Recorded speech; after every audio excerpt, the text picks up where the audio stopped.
Newsflash, you can lose weight like a celebrity without being a celebrity. New Glucotrim from GNC delivers serious results with a proven formula that features ingredients derived from nature, like berberine. And the best part? You don't need a crazy expensive prescription.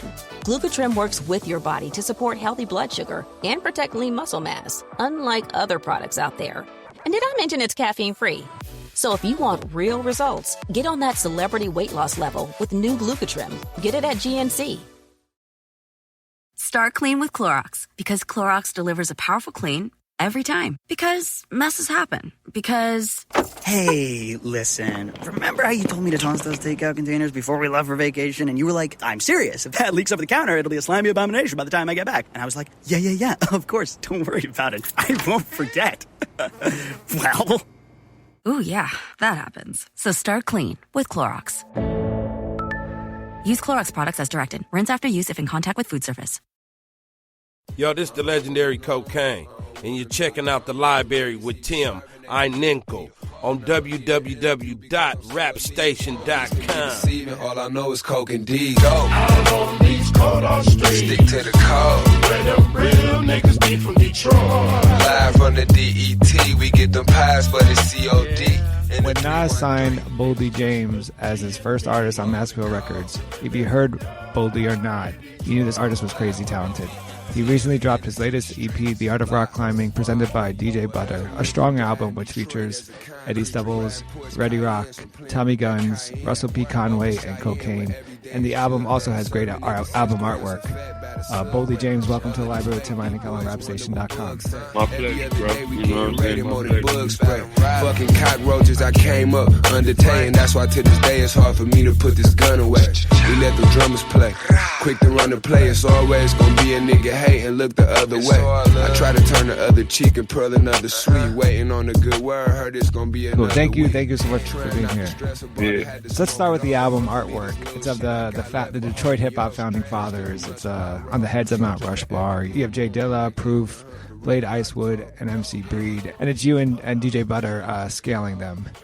And you've talked about the different ways you could interpret this. You've said the art can be interpreted as showing how getting out of Detroit is akin to scaling a mountain. Another interpretation is a nod to your former rock singing days. And another interpretation is about chasing dead presidents. For you, if you were to take these interpretations and put them into, I guess, order of relevance to you and how they influence you as an artist and as a person, how would you order them? Well, it all just boiled down, like, to simplify it, it all just boiled down to, like, power move mountains, you know? And I just feel like I've been at this for so long that, you know, maybe I haven't made it as far in the rap game because I'm not as animated as a lot of people, or I'm not willing to exaggerate as much as they are. So to speak, like, my music be like, it'd be like true to self, but that can be like a gift and a curse, you know what I mean? Because if I say something crazy in one of my records, and you know, people who know me, they then they get the questioning like, am I speaking family business, or like, is that like permitted within the guidelines in which like govern street life? So I gotta be like careful about what I say, who I say it about, because up until the point I started rapping with Master P, I wasn't, you know what I'm saying, completely removed from my former life and, like, you know what I'm saying, my past. How with being signed by Master P versus being an artist that wasn't, how has your writing or your influences or inspiration, how have that changed? To me, I feel like I was doper when I didn't care as much to where what people thought about the music, but now that I know people listening and, you know, it's expectations that's supposed to be made, and it's a certain bar that's supposed to be set. It's like I'm too judgmental and too self-absorbed in the music I'm making right now because it's not as fun as it was as when it wasn't so, like, you know, detrimental that, you know, I got to live up to the hype of certain things that come with just being in the music industry. You know what I mean? Like, Right. the politics and the business behind the music, all that shit. Like, it all, you know, play a role in the music I make. And plus, like, I've been a parent, you know what I'm saying, to children, you know what I'm saying, and I had a family since I've been maybe 24 years old. So my mindset is a lot different than the younger kids and the younger cats coming up because, you know, I done been through all the bullshit that they about to go through. Right. And I done survived that shit. So me looking at it from the outside in, I just be trying to slow my roll and get ready to be an old man, and hopefully I'll be comfortable in my old life. You know what I mean? My past don't catch up with me. I want to talk more about, I mean, the stories behind, you know, creating the art of rock climbing. But prior to that, I want to talk about one of the founding fathers on the artwork, J-Dilla. I to talk about him because he's that producer that not a lot of people realized they were listening to when they were listening to him until after the fact. And even like, I'm one of those people. So when did you know you were listening to Dilla, and then what did it mean for you that this was a dude from Detroit that was having this significant impact on rap music and hip hop culture? Okay, J-Dilla was going through some legal issues. You know, this is even after he was deceased already. They were going through a lot of legal issues about his music. So I had got contacted maybe 7 years ago to work on some Dilla music. And somebody that I was working with let me know the importance of Dilla to my city and the whole Detroit lineage of, like, hip-hop. So I got in contact with the person that was in charge of organizing the shuffle that was going on with Dilla's music at the time. His mother, I met his mother, you know what I'm saying, real sweet lady, me and her. You know, we got a pretty good relationship, you know what I mean? If she seen me, she'd know who I was, speak to me, hug on me, kiss my face, all that, you know what I mean? Like, it's all love. And the person that was, you know, delegating most of her business for, I was introduced to him through my man Killer Gans. His name JT, the guy who was in charge of the music, and he asked me did I want to do a song on the J-Dilla album, man. You know, I got informed on how important that was, so, you know, I stepped up to the plate, seized the opportunity, you know what I mean, and I made a song called Victory on the Rebirth of J-Dilla album. Kind creatures, Boldy Blocks. Drugs on 7-6 to H Pillar. Detroit City, home of J-Dilla. Trying to do it way bigger than Blade did it. For the D-Town and the May niggas. Underground kings and them grave diggers. On my Freddie Gibbs shit, straight killer. Cheese came home after his 8th winter. My niggas, we had to sit down and ate dinner. Drunk a 5th down, blew about 8 Swisses. He waxed up since before he went. I performed at one of the Dilla Day shows at the Fillmore years back, maybe like 4 or 5 years back. And since then, I've realized how many people that Dilla has aided and assisted in their musical journeys towards success. You know what I mean? All around America. I didn't know how big overseas he was until, you know, I got to noticing, like, even Nas respects J-Dilla's craft. You know what I mean? Being one of the most prolific authors of my time, you know what I mean? That's like a badge of honor Dilla got to, you know, take to the grave with him even after he was dead. You know what I mean? Like, the blessings, they non-stop when you that iconic. You know what I mean? Like, and I didn't realize that, but now that, you know, I'm familiar with the legacy and the works of Dilla, you know, I always feel like, you know, that was just, you know, God just blessing me because he know how much I love the music. And it's a certain song that I be looking for. So Dilla always had like the ill sample change up. He just had an ill style. Like he make like left-handed beats. Like he got like a southpaw style, like when it comes to production. And I just admire his craft. You know what I mean? Like, especially now that I'm, you know, like aware of, you know what I'm saying, the mark he made in the game. You know what I mean? So, you know, it's always salute to Dilla. So I want to turn back to the art of rock climbing. You know, you say that part of during halfway through making the EP, you had to go away due to probation violations and warrants. How, if at all, did the mission or the purpose of the art of rock climbing change with this break? And did you already have these tracks written, or were you writing them at the time? A lot of the music was already recorded, and it was a couple records I did after. You know what I'm saying? I had got time served for the probation violation and shit. It wasn't nothing but some slap on the wrist shit, but it was just in this racist-ass county that, you know, they like to lock you up for a lot of petty shit, and they be stretching niggas out. So, you know, I just went through that for a minute. Plus, I was fighting a whole bunch of other cases, so I didn't know exactly when I was going to be getting released.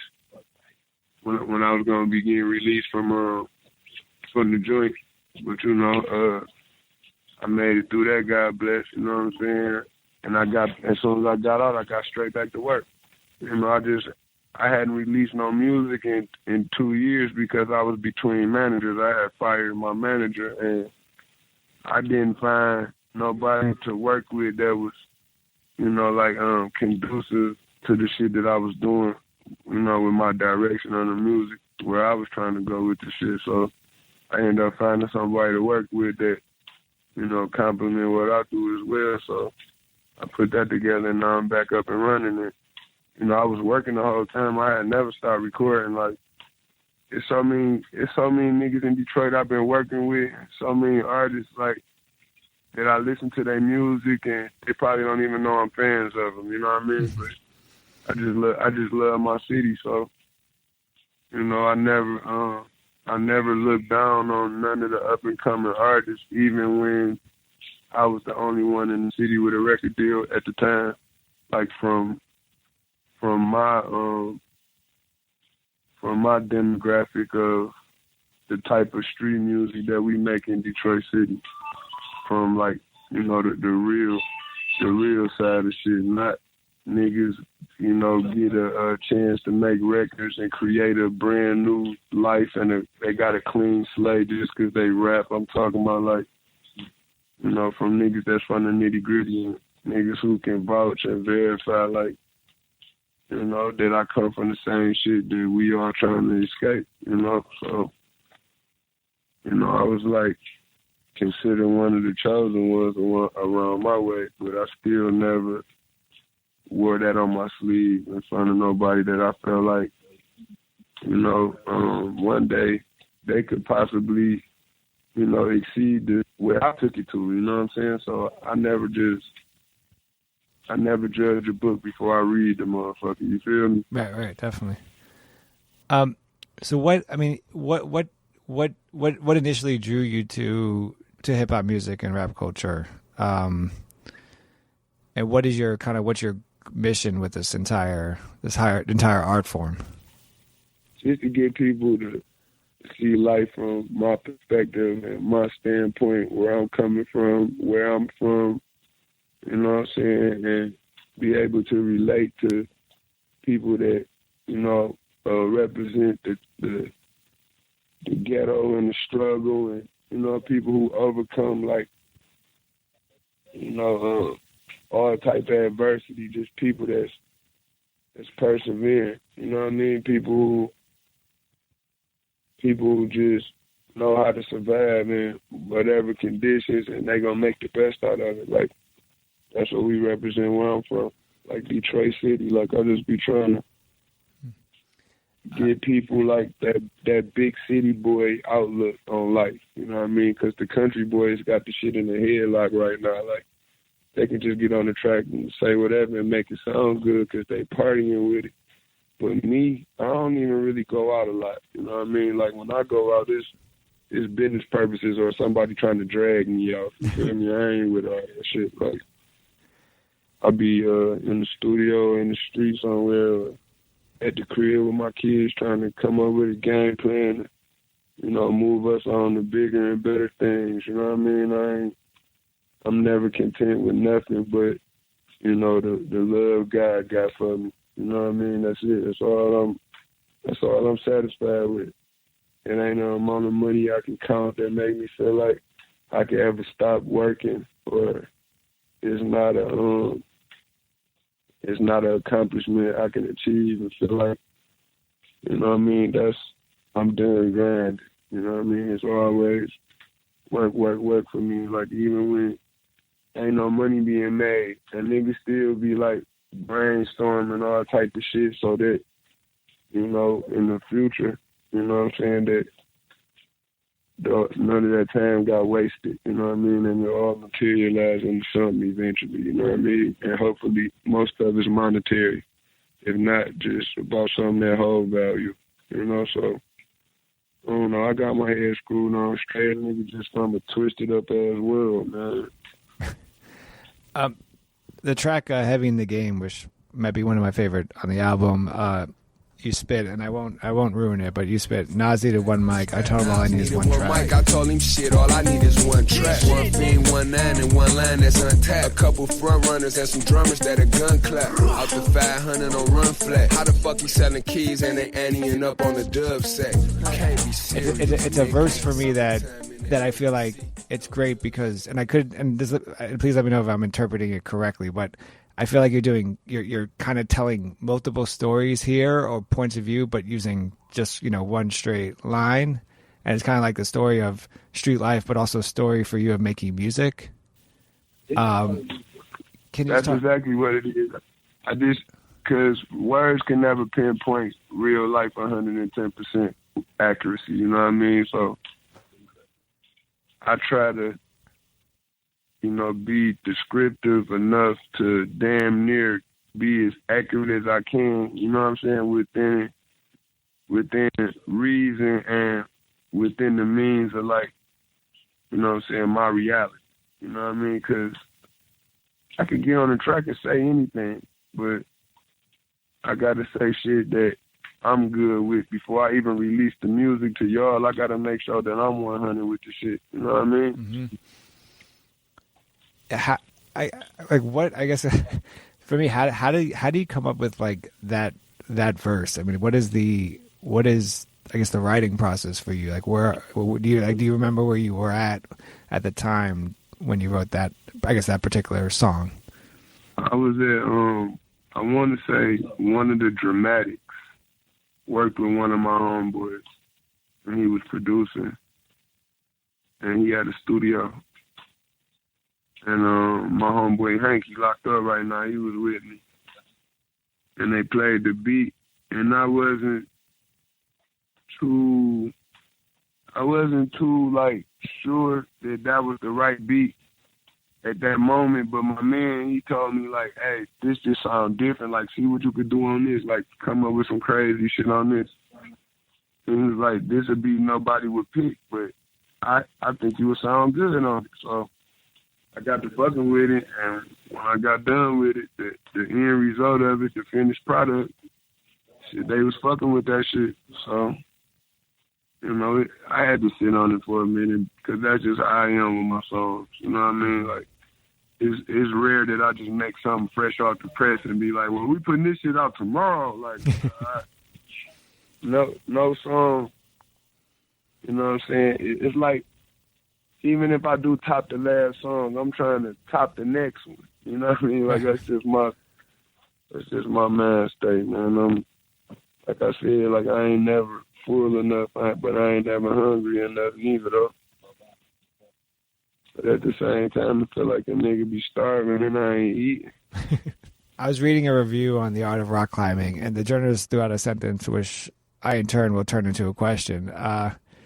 So the question would be, so obviously people are wondering, but obviously you're the first person signed by Nas to Mass Appeal Records, and I think people are wondering because you're obviously so talented at what you do. Will 2017 be the year that we hear a Boldy James and a Nas on the same track?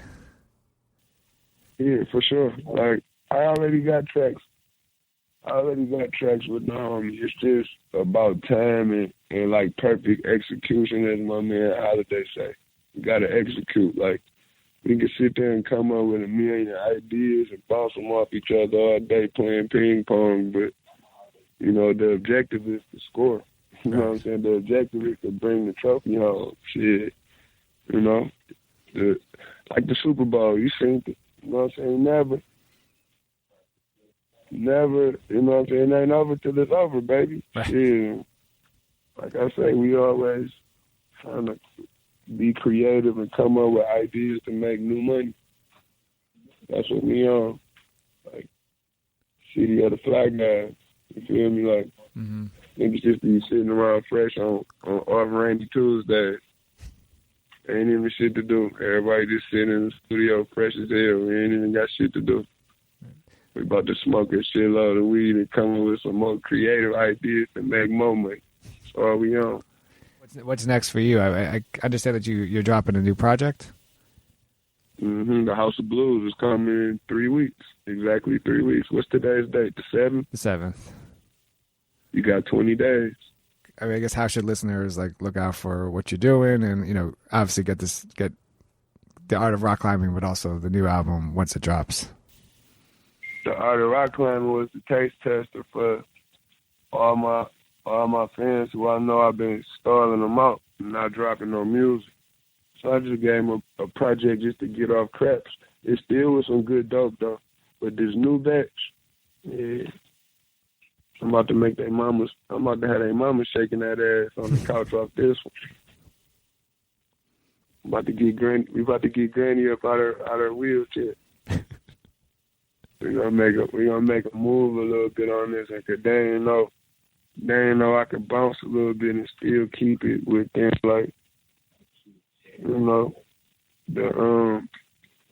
still keep it within like in reason of what I do. Like what I do on the hip hop end, I really didn't over party. Like I said, it's hard for me to be animated. Even when I be thinking I'm turned up, I'm really mild as hell. Mm-hmm. So I gotta different strokes, different folks. You know what I'm saying? I'm just the laid back, cool, calm, collective type. Boldy James, recent album is The Art of Rock Climbing. Make sure to check out his new work in 3 weeks. February 27th. Boldy, thank you so much for joining me in the library with Tim Einenkel on rapstation.com. Oh, yeah, I appreciate you too, bro. My pleasure, my dog. Police roll by. Took my picture and shit. Police still on the block. Doing my thing. You know what I mean? I love police, period. Just from here to the beginning, I grew up 227 concrete. Do we really get him in, nigga? Ass go. We had just bumped into my mans off of Jefferson and Casual. He got an outstanding balance and it was past due. Last time a nigga had this happen was a bad dude. Sent me on a dummy run for a honey bun. Wanted me to front him one every time he grabbed two. The last few times he ain't bring all the cash through. Came short and he still owe up for them last two. It ain't no hassle to point him at you. I would hate to, but I'd be more than glad to. Cause Bodie been a hitter since a little rascal. About my family and my business like my brother Costco. In my rich habit hoodie sticking to the dress code. Counting money on the shit or I'm a rich asshole. $100 biller finna get my tax on. The plug don't know my name, he just know I get that bag on. Nigga threw me to the woods, ran off on the plug and dug his own grave, but it was never love.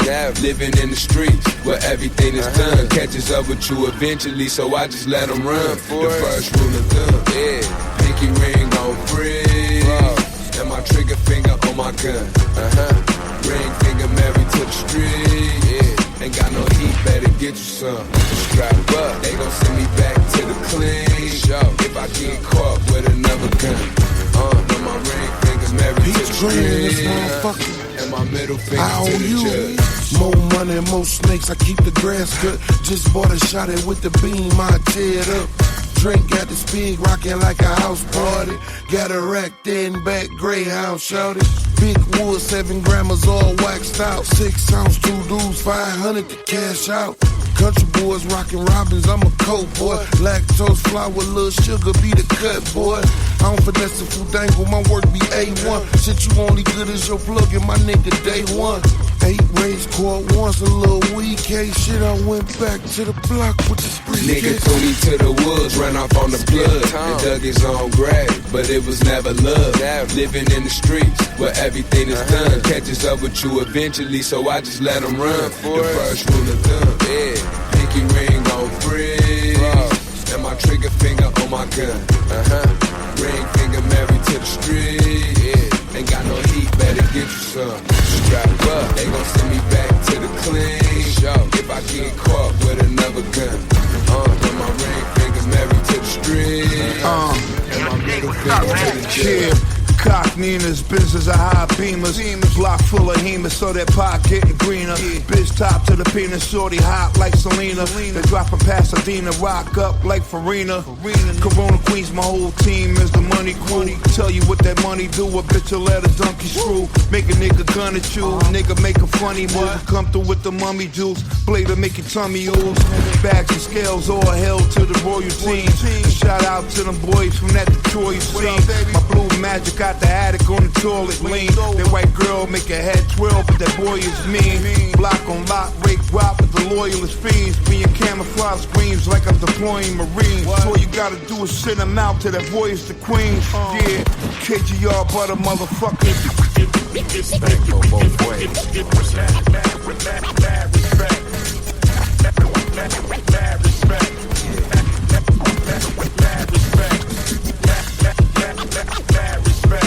I love publicity. You know what I mean?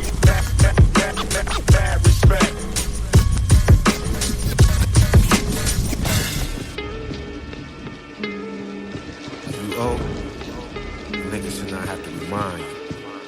Simple as that. You ain't gotta skip time on a nigga. Damn. Everybody out here trying to get something out of this game. A lot of people going and they ain't got it embedded in their heart. You know, it's not even in their heart. They just want to do it because they want to ride the caddies, they want to ride the Benzes, the excursions, or whatever the hell they can get in to look good. Ride, put some 20s on whatever. Volkswagen, they don't care, you know?